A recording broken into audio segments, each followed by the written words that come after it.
Welcome to the Final Score Network and the Final Score Podcast, presented by Team Anders Realtors.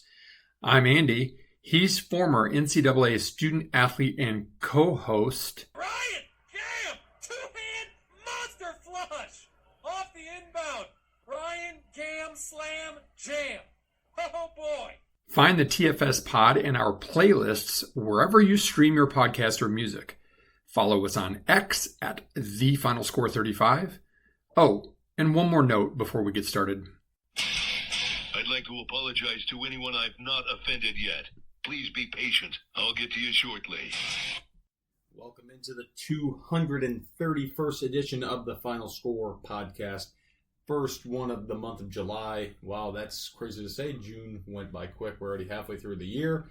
Closer to 2025 tomorrow on the 2nd than we are, or 2050 than we are to 2000. That's actually even crazier to say.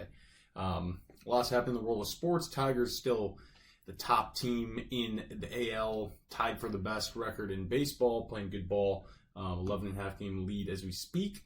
We're 1 week closer to college football in the NFL. NCAA college basketball coming back for EA Sports and 2K Sports, question mark. Thank goodness it's been since 2009, and that was one of my favorite games of all time. Hopefully that actually is real and they're not teasing. But yeah, lots to talk about. Golf, we're getting closer to our last major of the year. Ryder Cup talk heating up. NBA free agency, don't really care too much about that with the draft last week, which is where I'm going to begin with my podium. I'm going to talk about Ace Bailey, a guy that we have talked about a little bit on this podcast as overrated, kind of a basket case. And it continued into the draft last Wednesday. And the lead up to it with him refusing to work out for certain teams, and he basically boycotted and said him and his family had a list of teams that they were going for and didn't want to be drafted by so and so. They thought he could be the second pick at one point, then the third, and then it kept dropping. Thought he'd get 6 or 7. He gets picked 5th by the Jazz, and he gets picked, and he looks like he saw a ghost. Pissed off. Goes up and shakes the commissioner's hand. First of all, he's wearing a weird outfit. He looked like a woman. Second of all, it just looked like miffed. Just not a good look, man. Like, you just had your dream since you were a kid, hopefully realized, to play in the NBA. That's, the ultimate goal of all youth basketball players is to play in the NBA. And there's a very small number that get to do that, and he craps on it by acting like a child. There was rumors that he wasn't going to show up, then he finally did show up, and now he's acting like, oh, I'm very blessed. I wanted to be here all along, all this stuff. He changed his tone pretty quick there, which is good that he has good PR in his back, in his back pocket, helping him out. But dude, such a bad look. You can't clear out what was said, what the actions, the looks, the body language, the facial expressions. People pick up on that. And I think he's going to be a bust. The dude has no work ethic. He's lazy. Doesn't play defense. Bad attitude. But the NBA doesn't care about that. It's in the NFL. He would have dropped to that second round, third round. It would have been a Shedeur Sanders type. They care about character. In the NBA, as long as you can play ball, that's all they care about. And he can play ball. There's no doubt about that. He can score. He's got length. He's something like 24% off the dribble too. Well, that's all he shot. I mean, that's not a very high percentage look. That's horrible. But yeah, I think he's going to be a bust. I hope he's a bust. He's annoying. And he's not as big as they said. And it also shows how bad Rutgers was. They had 2 of the top 6 picks, and they didn't even make the NCAA tournament. Womp womp. Right. All right, my podium. I think I talked a couple weeks ago about how the fan takes the shaft when it comes to all the different apps and all the extra costs for being able to sit at home and watch games. So I'm going to shift gears and go to the in-game experience. Now, I've not been to, nor would I go to a Pistons game in ages. I'd go to a Red Wings game, but I haven't been since they play at Little Caesars. I have been to one Lions game. It was a fun experience. So I'm not a huge pro sports guy. It's been an age since I've been to a Tigers game. Michigan State football, Michigan State basketball, some stuff here in Grand Rapids if Michigan State's in town, basically. But college, I think you can include in here too, to an extent, for sure. But the ridiculousness of the shaft that the fans take as fans. When I was a kid growing up in the, from what I can remember, late 70s through the 80s, like going to a baseball game was cheap. I mean, hell, to feed my family of 5 going through the drive-thru at McDonald's, even when I was in bottomless pit, was like $20. You can hardly get out of there for 2 people for $20 now. So everything, I get it, is more expensive. But, we were sitting, watching the Tigers and the Twins the other night, and I commented on how many empty seats there were at Comerica Park in the prime spot, behind home plate. Now, okay, these seats are heated, they're cooled, you've got like this endless food and bar that comes with it. The seats are $100,000 per seat for the season, okay? Even if you break that down at 81 home games, that's a lot of freaking money. No fan like me would have that kind of money. No fan coming out of college would have that kind of money. And those are the prime seats, and they're dead ass empty on TV. Even on Sunday Night Baseball, when the Tigers were on Sunday Night Baseball on ESPN for the first time in forever, they weren't all the way full. And the rest of the place was packed. My point is I get it. You're trying to sell suites and you're doing this and you're doing that. But all you're doing is you're kowtowing to corporations who do not give two you-know-whats. And you're screwing over the fans who actually care. For a family of 4, let's just say if I wanted to take, Mom, you, Rachel, and me, Ryan, let's just say a few years ago when you were a little bit younger, or even now, I mean, you're looking at, unless you go to a day game, you're driving to Detroit, and it's either going to be a really late night or you're going to get a hotel. Maybe we'd have the advantage of staying at Uncle Tom's, but still, an average family getting a hotel, it turns into a practical trip to Disney for a fan. Like, since when did the fans become so obsolete to sports organizations, college and pro? Like, I get charged a seat license fee, I get charged more per season ticket, and they take away one of my home games that I get every year. I only get to go to 7 Michigan State home games a year, and in 2 of the last 3 years, they've taken away a home game. In fact, I think we only had 6 home games last year anyway. I'm tired of the fan being bent over without the Vaseline. I think it's a horrible look for sports, and it's not sustainable. Because what's going to happen is more and more of us are going to stay home, which then I guess we're going to either pay the price for the app, or you know what I'm going to do, like I've been doing this year with the Tigers, because as much as I'd love to watch them, I'm not going to pay $30 a month for FanDuel.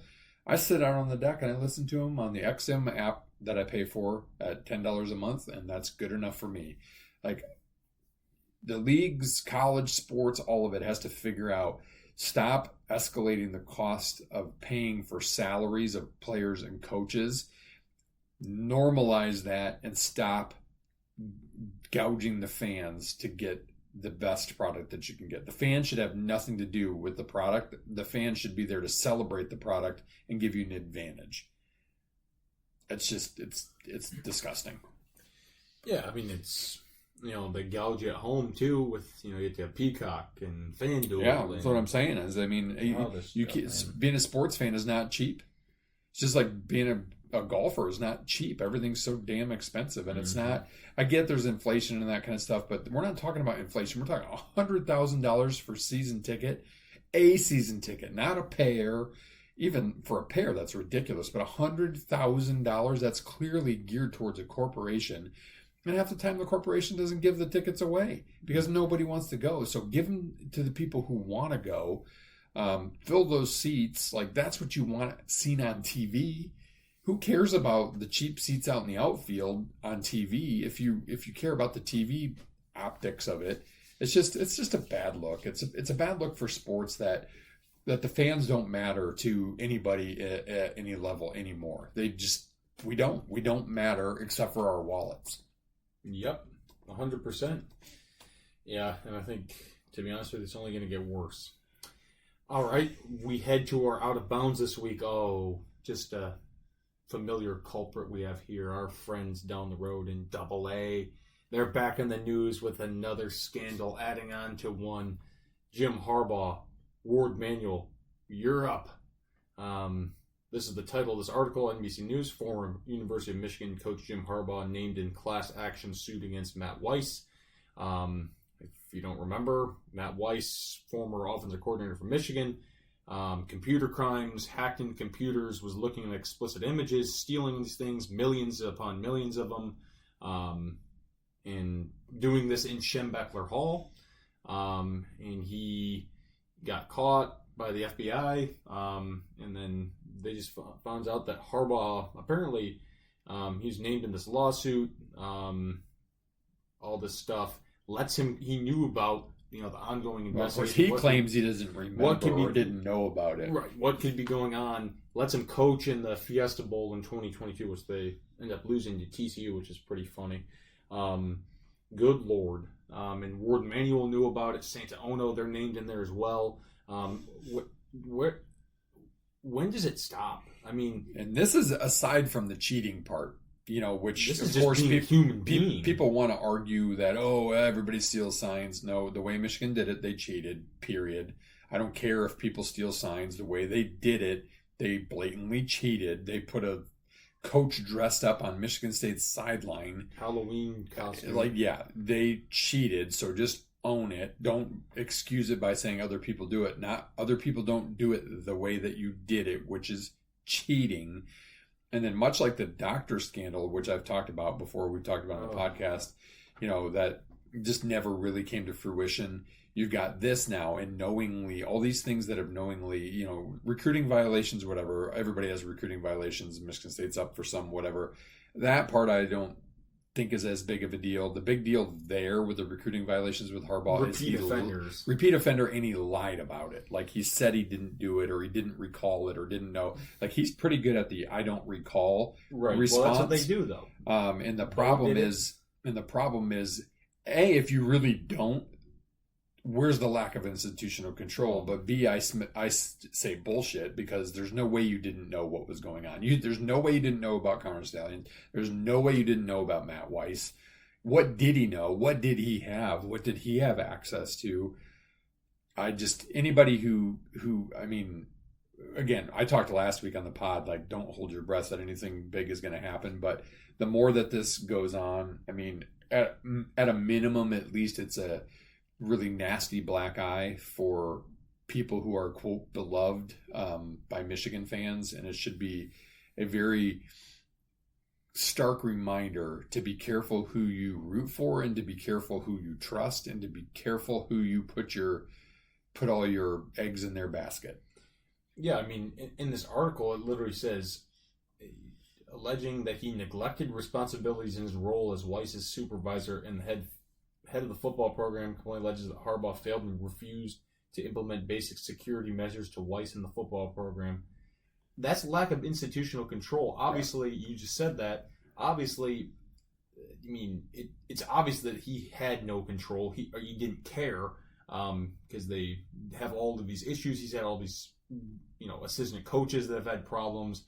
Mike Hart, Sharon Moore, Matt Weiss, the Schembechler dude, Denard Robinson with DUIs. Like, the list goes on and on and on. Well, and all that time too, you had Mozzie Smith playing with a gun charge all this other stuff. Well, he wants guys from Michigan State to be put in jail for Tunnelgate, which, again, if you go back and look at the footage, it was a Michigan State guys no doubt should have just held their helmets, but Michigan guys started that. They instigated it. So it's like, you can't always be the victim. You can't always be the one who, I didn't know. Let's admit what it is.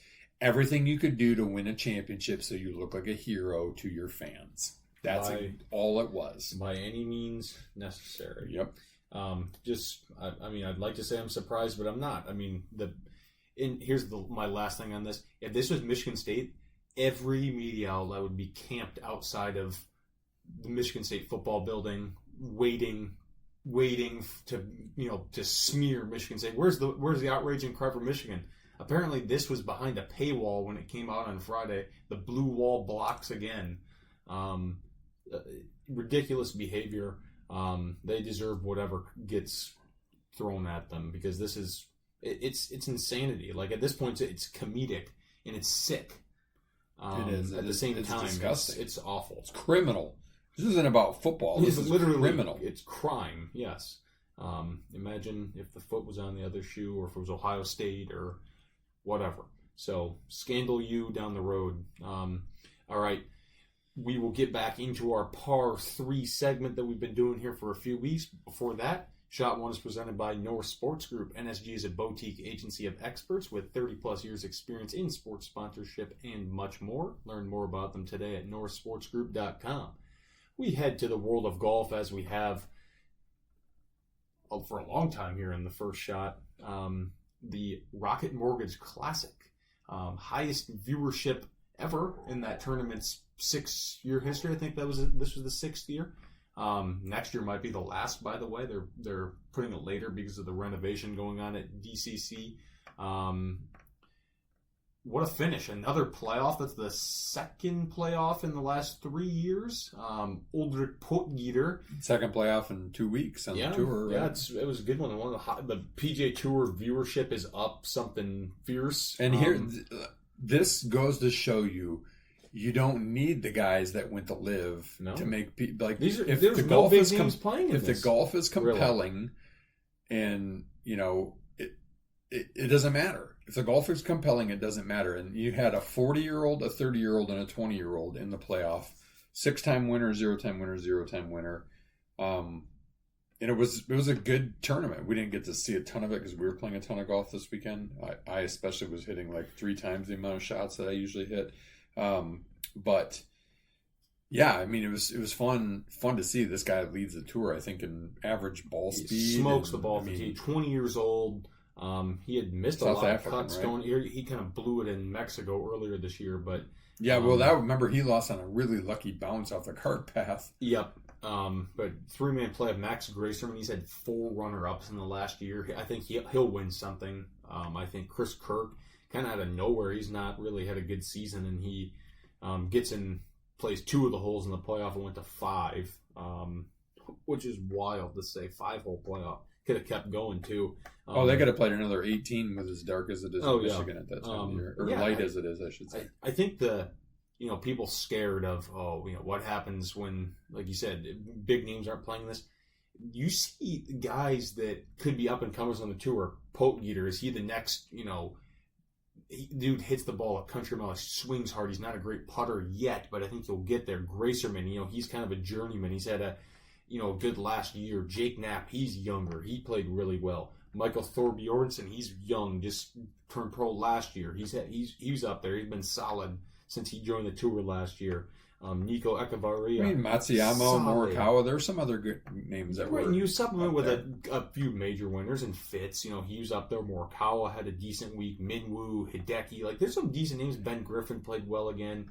You had those names that are household names, but you also have these younger guys and different guys that don't always get a chance to be in the spotlight, and they perform pretty decently. So I was happy to see that. Always good to show golf in Michigan. I think that course is pretty bland, pretty easy for them. 22 under par, won the tournament, so nothing too crazy, but we'll take it. Good finish is what we long for. It's way better than live.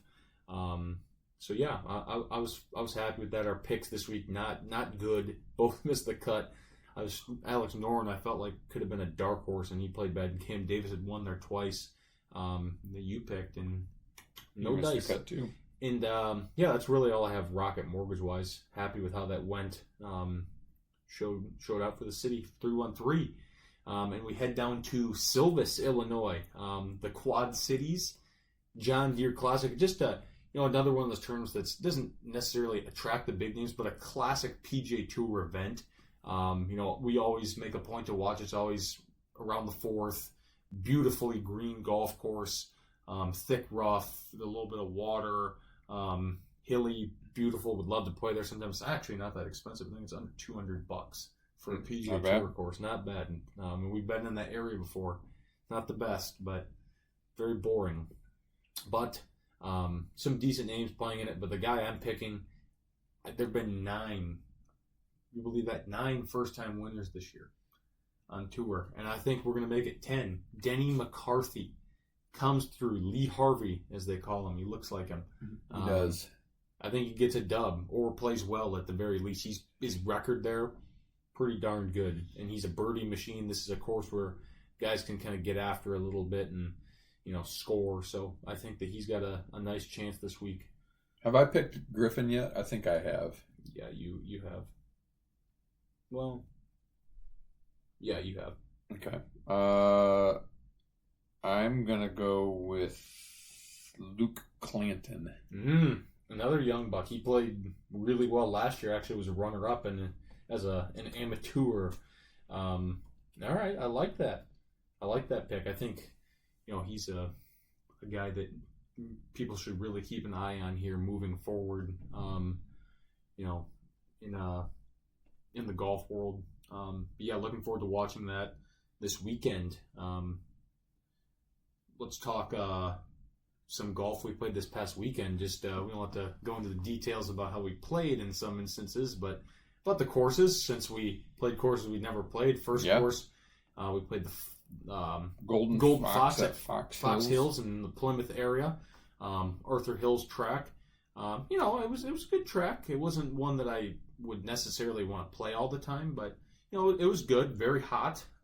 Some not really any elevation change. A lot of humps and mounds around the green. Mm-hmm. If you missed, you were screwed. And I was just off. I didn't hit the ball too poorly. I just put my ball in wrong spots, and it led me to have a really poor score. Oh yeah, that definitely. I played okay there, but you got in trouble for sure on a hills course if you get a wrong lie and it's way down below your feet. I had a bad lie on almost every hole. Yeah, it's difficult. I liked it. I mean, I would give it it was solid. I'd give it like an 8 out of 10.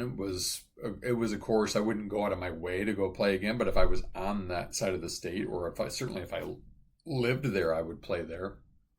I probably, if I had to compare it, I mean, it was kind of, in some ways, a little bit like the first Treetops course we played last year. It was a little bit very comparable. Stoughton-Bray. I really compare it to Hawkshead down in South Haven, another hills course, a little less sand than there, but natural, bunkers, but similar to that, where there's pretty flat, windy, pretty open. Couple cool holes, like the fourth hole, I think it was very interesting. That was one where I got that was probably my I hit a bad second shot, but I think that was probably my favorite hole. That there was that cool par 5 with the water. I think that was number 8, I want to say. So there's some decent holes. It's nothing too memorable, but yeah, good track. Greens rolled nicely. Decent price, under $100 a person, slightly. On not very busy on a Friday afternoon. No, just really hot. But yeah, and then we played Uncle Tom and Alex's country club, Walnut Creek. We had not been there. Beautiful club, recently redone. Nice clubhouse, good food. Nice practice facilities. 3 nines there. Played the what was it? The West? We played South first, Southwest, and then we played the North as a standalone. And then we played West to North. Yeah, and all of them different nines. Few longer than the other, few tighter than the other. West was it the first? No, South was the first one we played. 3 4s, 3 5s, 3 3. Some fun, par 5s. A very long one with water down the whole left. That was probably my favorite looking number hole. 8. Yes. Yeah, that was a cool hole. I enjoyed it. Didn't play particularly well, but it was a fun course. And then the other 2 were also fun. Saw the bald eagles, which was really cool. You don't get to see that every day. The resident bald eagles that live there. Yeah, like a good mix of a creek running through the property, small ponds or lakes, some short par 4s, some long par 4s. Nothing too tricked out necessarily, but some difficult holes, but slight elevation changes to uphill greens a little bit. Though on Saturday when we played, which was the worst round I've literally played in, I'd have to look like 7 or 8 years, the pins were diabolical. Oh yeah, for some challenge that we didn't know about, the pins were on hills, corners of greens. That was wild. Yeah, it was wild. It made it even more difficult. It was insult to injury. Yeah, greens rolled really well. The rough was interesting. How it was a little different in some spots. Yeah, kind of a thicker blade, almost like a Bermuda type. In kind of the second cut, the first cut being a little bit more what is normal, but that the thicker blade, it wasn't necessarily that it was deeper grass, but because of the way the blades are, it really made a difference. So just a totally different experience. Not something that I'm used to playing on anywhere in Michigan, honestly. Yeah, but it's kind of cool, actually. I would say gives it a little bit of character. I mean, there weren't any burnt out spots, no dead grass anywhere. I mean, it was very pristine. A few spots that are still, like Tom said, are still trying to kind of grow in a little bit, but I mean, definitely some thinking shots. Probably had we played the blue tees on the west and the north, it could have been even worse because there's some real doozies of par fours there. One with 2 carries over water that's like 440 to a green you can't roll to a green you can't roll up on. Very difficult. And then that next hole was really cool after that, actually. Yeah, there was some fun, like very memorable, fun holes. I wish I would have played significantly better, but it is what it is. It was still a blast, always is. It was year 8, did we determine? Yeah, next year we go to Sand Valley, which is going to be I can't wait for that one. That's going to be a doozy. Yeah, that's going to be a fun trip. Yeah, I don't think I have anything else. Yeah, let's get to shot number 2, which is mailbag. We got Chrisapalooza. He's back. Yeah, we got Chrisapalooza, and actually I've got a couple of mailbag-ish questions for you, too. Okay. All right. We'll talk more about this as we get closer, but, if you missed it, which most people probably did, Patrick Reed won the right or I have a question about that in the sprint. My question is, maybe if it's the sprint question, we'll bag it. Should Patrick Reed get Ryder Cup consideration? That's the question. Okay, we'll skip that then.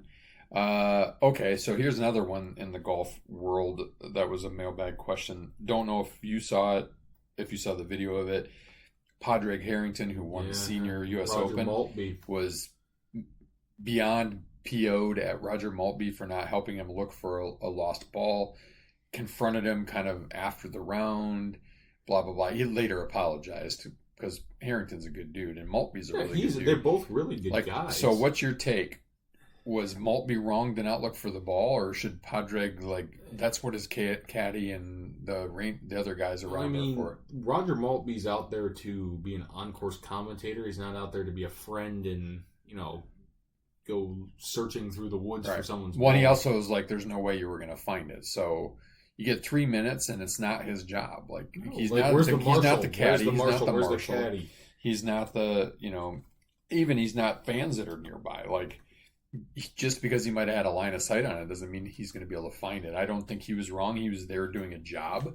Right. I thought Harrington kind of overreacted. It ended up he won anyway. That's probably why he apologized. But it's kind of a little bit of I have no issue with him not doing anything. No, I agree. All right, let's see. So no Mitchapalooza this week. Mitch, you got to get on it. He had his golf trip this week. Oh yeah, that's right. That's right. Oh yeah, because he did Tullymore and St. I gotta text you, Mitch. We'll cut you some slack then. Okay, so Chris gave us a great bracket to get to the Mount Rushmore of professional Detroit athletes, and then pick the all-time greatest Detroit athlete out of. But we'll hold that one for a later date. So he's got 3 questions. Number 1, what are the bottom 5 golf balls you are definitely throwing back if you find them? Top flight. Noodle. No, you played with a noodle the other day, remember? Oh, that's because I was playing like shit. So Max Fly, now, if it's a new one, anymore. I would consider it. Pinnacle. Yeah, oh gosh, I didn't forget. Man, what's another one? Snell. Wilson's staff. Yeah, you're very anti-Wilson staff, that's for sure. But I would agree with that. What about the? I actually have not seen him. I haven't seen him in the wild. I've seen him at the PGA Superstore, the PXG golf ball. I've never I gotta assume that those are I mean, they're decent. probably okay. I've never hit one. I've never hit a Mizuno. I know those are They pretty have new. Mizuno golf balls? Yeah, those are pretty new. Huh. I'm guessing those would be okay, but who the heck knows anymore? Yeah, I'd keep that just to hit it, but I'm definitely throwing back. Yeah, those other ones. Top Flight, Rawlings. Pinnacle. Do they even still make those? Yeah, I'm pretty sure Dunham sells them. They're probably just painted eggs. Yeah, I mean, yeah, you're not wrong. I mean, there's a lot of golf balls that are just going to go into the bag and then they're going to go into the bucket at home. Slazenger. Yeah, if I forgot about Slazenger. I didn't even know that they made Laddies. Precept. Well, Volvic. They're okay. Like, they're just the bright colors. Nitro. I'm usually only playing that when I need to punish myself. Nitro, no, I'll probably throw that back. They don't make Dunlop anymore, do they? Oh, I don't know. That's Maybe. like from like 2003. I thought those were tires. They are. I mean, but you know what are they called? Bridgestone makes Yeah, that's tires. true, too. Ultra. That's a ball I've seen. Oh, that's a Wilson. Okay, yeah, anything Wilson. I mean, if I was punishing myself and pissed off and I didn't feel like losing more balls, maybe I'd play a Wilson staff as a joke. But Yeah, pretty clear on those though. Okay, so next question Chris had, interesting. What if we had a Live versus PGA, Phil and Tiger as captains in a Ryder Cup style event? do it. Who wins? Why? Give us your top 5 definitely on each team. Would this be the most watched event in golf history? Well, I think. Are you talking U.S. only, or can we mix and match? Well, if we can mix and match, I think the U.S. the PGA Tour would win. Yeah, I would assume because, I mean, yeah. Oh, it would be way better than like the match or It'd be fun. those match plays and those types of things. I think people would definitely be down for it. You would have on the PGA, you'd want Scotty, Rory, Xander. Who else? Obear. I don't know about him. I mean, you got a lot of guys to choose from. I'm looking at world golf ranking. I always forget who's in the top. I mean, on the live side, obviously, you'd have Bryson. Yeah, you put it like You'd probably have Koepka, although he was 7 over and like smashed terrible. Smashed Well, the team my organization. PGA Tour team would be Scheffler, McIlroy, Schauffele, probably go Thomas, and then maybe like at this point like a Russell Henley or Hideki, Victor Hovland, maybe someone like that. Even the Sepp Straka, he's playing really good golf. So I'll go Scheffler, McIlroy, Schauffele, Thomas, Straka. On the live side, so you'd have Bryson, Rahm. probably I P. guess Reed. Koepka, probably I'd probably Reed. say P. Reed, Tyrrell Hatton. Those are 4 for me, and then a 5th. Maybe who's the guy from not Argentina, Chile? Joaquin, yeah, probably Joaquin Joaquin Niemann. Niemann, yeah, Yeah. that's a good pick. But, I mean that'd be a good match. I mean, I think would have a good run. I think it would be right up there for typical tour event for most watch. It definitely would be better than all the, the matches and those types of things that are the quote made for TV. I think it would be really interesting what it would be like, because you'd have people who are potentially fans of both going like picking sides or whatever. It would be it would be interesting. That'd be fun. Maybe for the off year or instead of the President's Cup, or just a one-time deal. Maybe that's what they should do, is a one-time deal like Thanksgiving weekend. Yeah, like Tiger and Phil did the first one at Shadow. All right, and for Chris's last question today is a golf rules question. When is the only time you are allowed to hit a moving ball in golf? You're not really allowed to hit a moving ball per se. It's not a penalty anymore if you hit your own ball twice. Like, right. So if you do a double hit. Yeah. It's not a penalty if it deflects off the cart or whatever, you just play it as it lies. The only place generally, there's kind of 2, if I remember correctly, there's 2 kind of rules. One is if the ball moves when you but this is when you're searching for it, not when you're hitting it. And like in a like if the ball moves when you're searching for it in like a heavy not out of bounds, but a ref area or whatever, I know that there's no penalty. You're allowed to kind of place it as lies, because then you're just traipsing around and you happen to step on it. I think the only time that you could maybe hit a ball that's moving, but I don't even know if you can hit it while it's moving, I think you still have to just replace it, is putting. I don't know. Like if the wind blows, Chris, you'll have to text me the correct answer. It's either you can't do it at all, I feel like and those are the two situations where you can replace it without a penalty, or if the ball moves on the putting green, like it kind of oscillates backwards a little bit as you hit it because of the wind or whatever, that would be the only time I could think of that you could hit a moving ball. But I think, again, I think it's a trick question. I think you can't hit a moving ball. I think both of those two other cases that I gave were situations where at least it's not a penalty. Like we know Russell Henley lost, presumably, at the Hartford because he called a penalty on himself for a ball that oscillated like one dimple and nobody else saw it. Right. You know, the beauty of the game, right? Yeah. Good question. Have anything else? Nope, that's it unless you want to take a shot at his not his Mount Rushmore, but his best Detroit we'll athlete. another time. I like that though. Okay.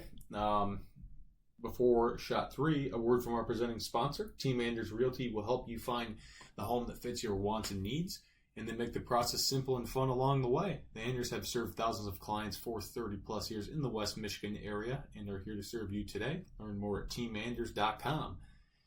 Yeah, I said it was football season earlier. It's talking season now, baby. It's July. That means we got to talk Big Ten football because there's 40,000 teams in there now. We're like less than 9 weeks now from the season. If you're keeping track at home, that means, if we do 2 teams a week for 9 weeks, we'll lead right up to the season. And that's what we're going to do. We're going to go in letter order, except for Michigan State. I always do them the last week to, have a longer one. So without further ado, the Illinois Fighting Illini and the Indiana Hoosiers. We'll start with Illinois, coming off of a season where they were a bit of a surprise. 10-3 last year, won the Outback Bowl. Was that what it was? I think no. They were in the Citrus Bowl. I'm sorry, Michigan was in the Outback Bowl. Citrus Bowl beat South Carolina. Beamer got in the fight with Bielema. That was kind of weird. Oh yeah, that's right. This is Bert's 5th season. He's 28-22 overall. He's done a nice job there. I'm not a huge fan of him, but the dude can coach football. He really can. He's a ball coach. Michigan State kind of looked at him in 2020. Honestly, in hindsight, it might have been a better fit for Michigan State. He's just kind of a stable guy, right? Like he's a trenches guy, he's never offensive, you're never defensive gonna line probably coach. win anything huge, but he can get you, 8 to 9 wins. They're starting to tie him a little because he played at Iowa. They're starting to tie him a little bit to being Kirk Ferentz's replacement, but he's saying no, so we'll see. It's easy to say he also no. left Wisconsin for Arkansas for some reason. Right. But yeah, 10-3 last year, solid season. They lost a few guys. Their best running back last year, Josh McCray. He's transferring to Georgia, of all places. That's fun.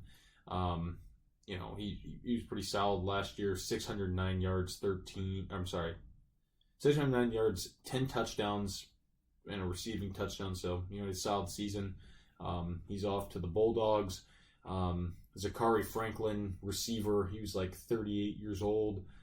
He's graduated finally. Pat Bryant, also same thing. Matthew Bailey, Gabe Jackas. That's a funny last name. And Zion Chrysler transferring as a tackle to Colorado to play for Neon Dion and the 1-foot wonder. But they do have some key returnees headlined by their quarterback, Luke Altmaier.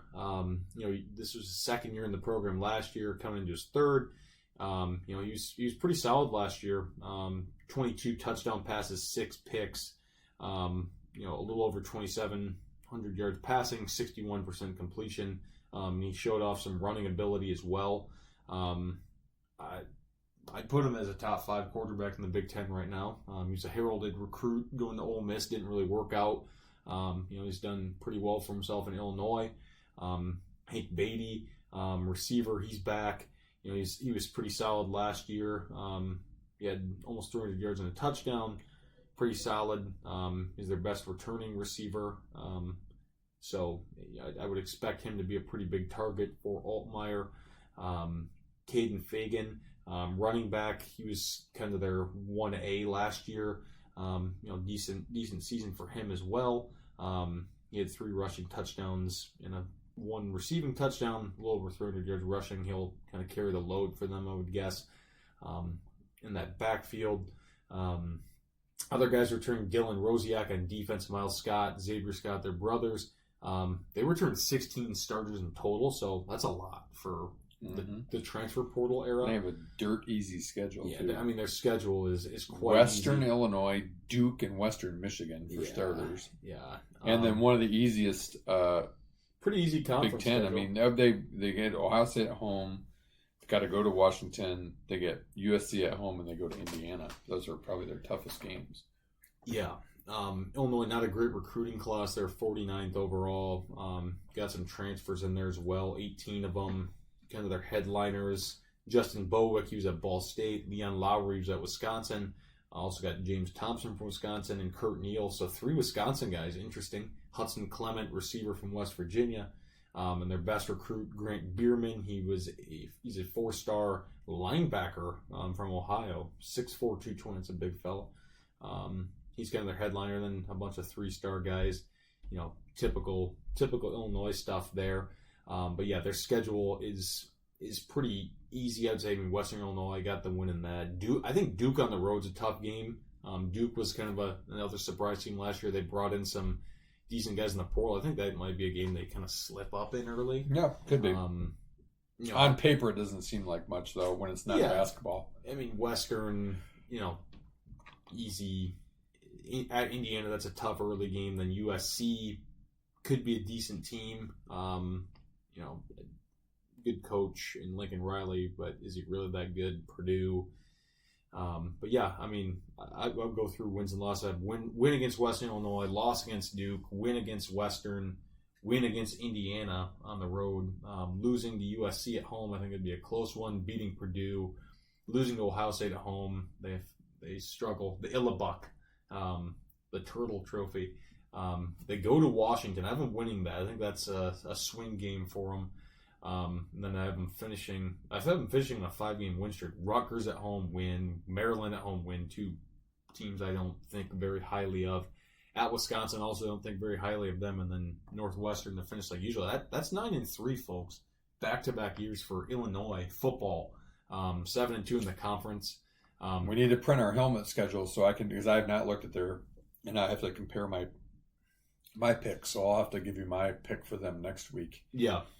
Yeah, we did do that. Because I've not done that. But yeah, I mean, everything that I'm kind of seeing, Ryan does the majority of the homework. I really do. I don't kind of 8-4 floor, 10-2 maybe ceiling, Yeah. potential sleeper for CFP because we're at 14 teams this year, right?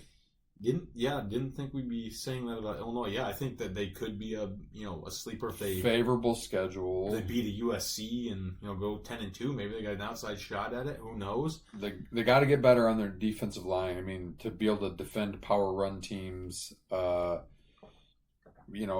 think in general, obviously they've got some vets. Altmaier's a good, solid quarterback. Yeah. They have a manageable schedule. I think it's going to come down to the defense. The defense can get a little bit tighter, and the key transfers that came in can click. It's reasonable to expect that they've got a shot. I don't think their strength of schedule is great. It might put them kind of on the fence with somebody else that goes potentially 10-2 for making the playoffs instead. But I mean, when would you ever think Illinois in college football playoff? The last time Illinois was relevant was Juice Williams in 2007, Richard Red Mendenhall. Grange. Yeah. Dick Butkus. Yeah.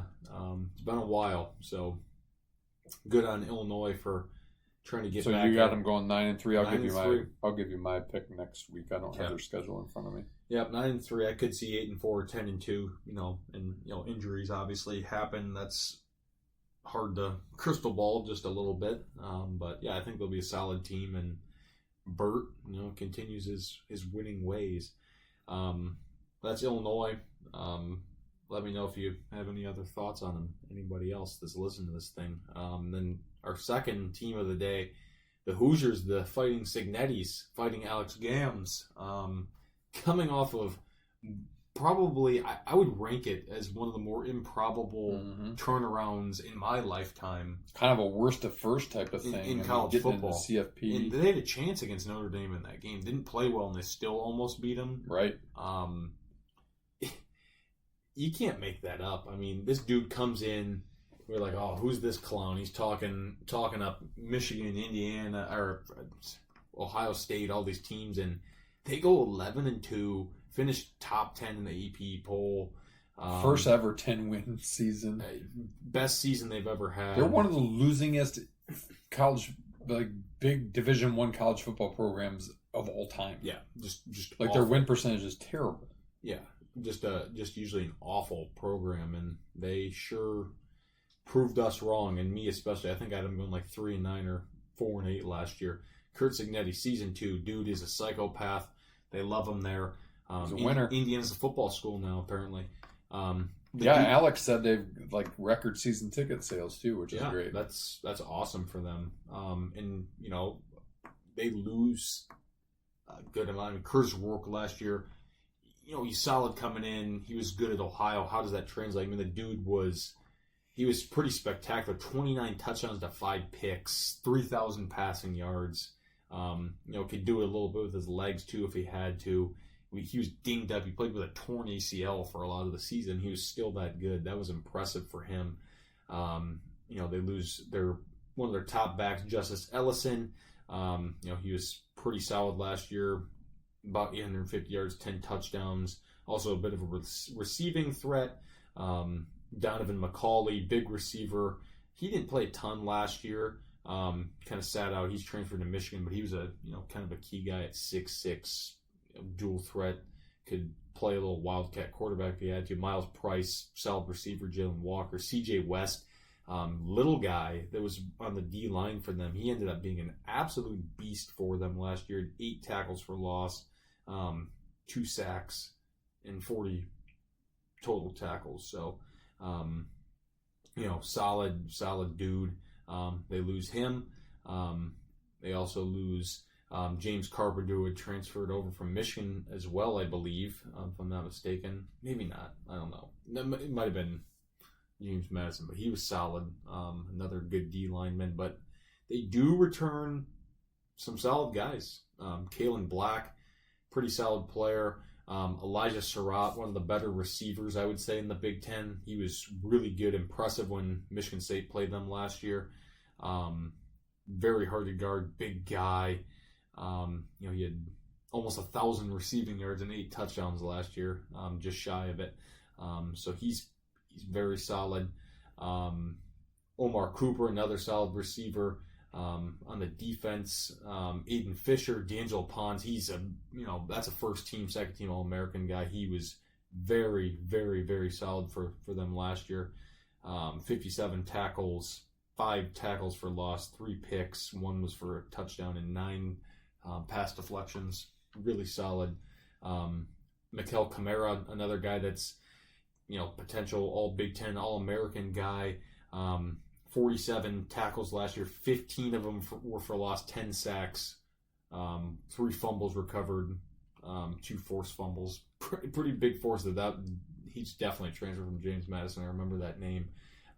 Another guy to watch out for, Rolajah Hardy, linebacker. So they returned some starters. You know, they lost some guys to the portal. Their defense is going to be graduated guys. They were very old last year, but I think their defense will be solid. I think, you know, they lost. I think their OC left for UCLA, if I'm not mistaken. Cincinnati? Yep.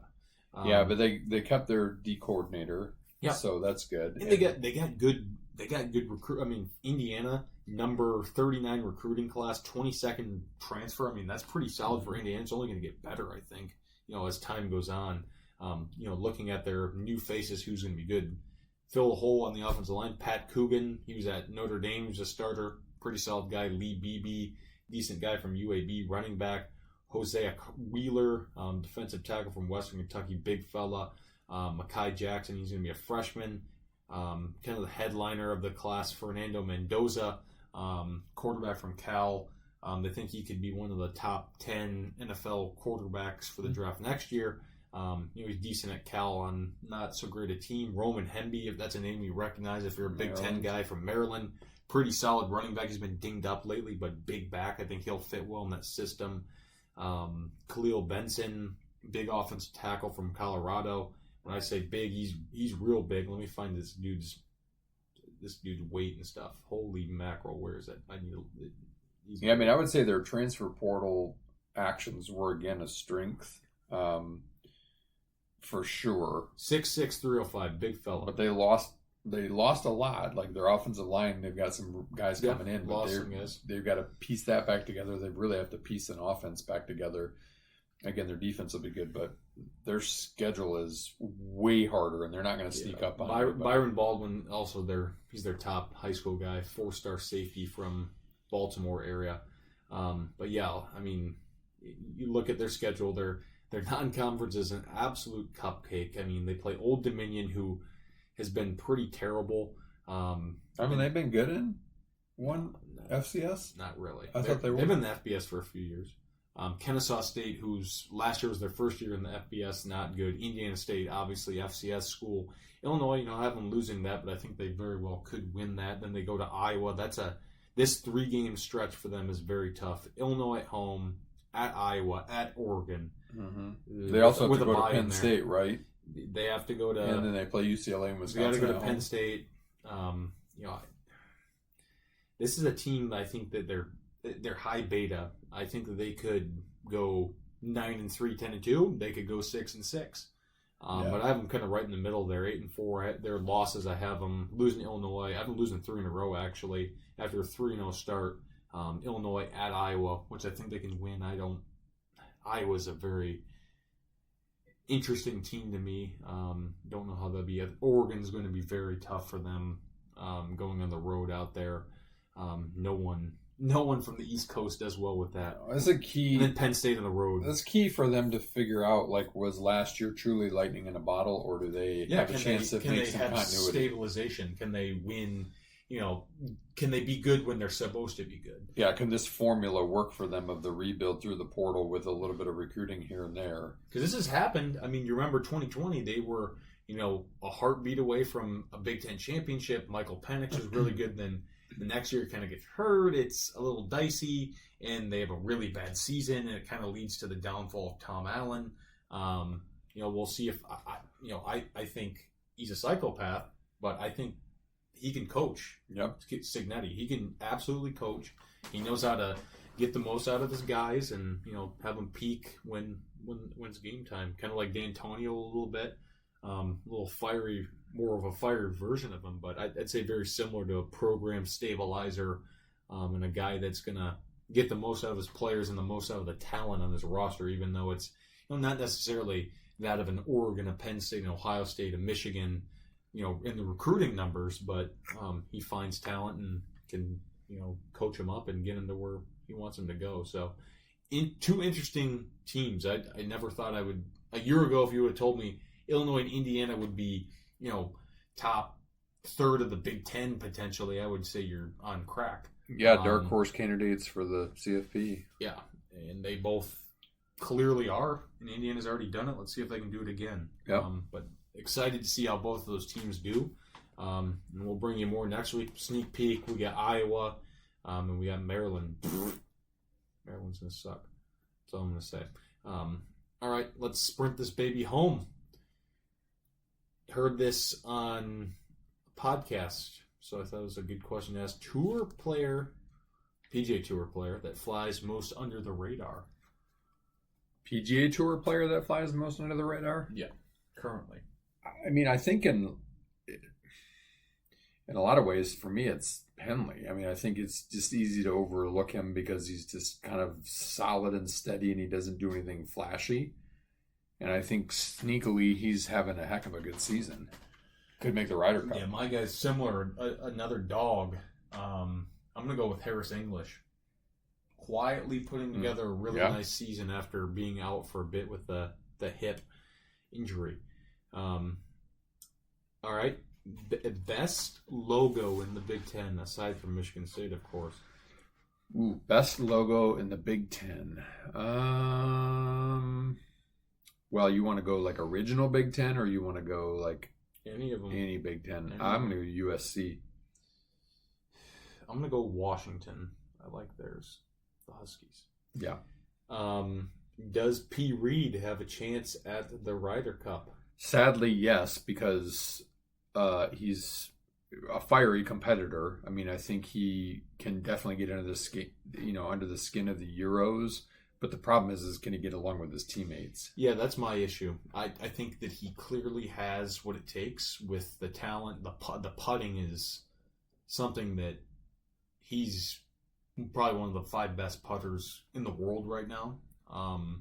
But it's the personality. Does he fit? I think that it either goes really, really well if you bring him onto the team, or it goes really poorly and guys are pissed off and they don't want to play with him or be near him. I think he obviously rubs people the wrong way. He has for a long time.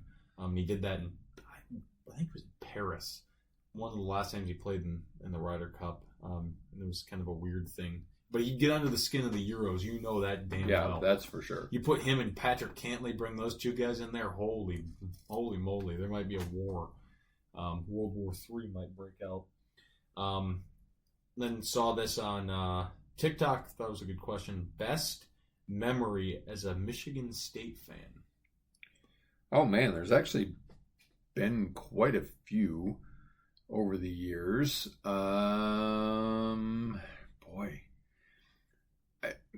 I think for me, it's Cleaves to Mo Pete and the alley-oop that turned that game finally in 2000, Michigan State, Iowa State, which was the de facto national championship game that Michigan State won and then went on to win the national title. I mean, I've seen tons of great things at Spartan Stadium. I've seen lots of good things at the Breslin Center, but that probably stands out as the best. It's a good one. That's seeing in person. I mean, I've seen tons of things on TV too, but yeah. If we're going off in person, I'll say Michigan State, Michigan 2021, winning that game. Oh yeah, that was pretty remarkable. That was awesome. That was if I could go back and not know the result of a game that I've been to and watch that one again. That was the most electric Spartan Stadium atmosphere ever. And again. No question. Again. That was awesome. All right. That is the 231st episode. We appreciate all of our loyal listeners. Let us know if you have any questions you want us to touch on here. In the dog days of summer, we'll continue with our previews, keep talking some golf, get some mailbag in there. So we appreciate you guys, and have a good 4th of July this week. Don't blow your fingers off Jason Pierre-Paul style. Yeah, exactly. Meanwhile, as Abigail Van Buren once said, every day is a gift to be unwrapped. That's the way it's called the present.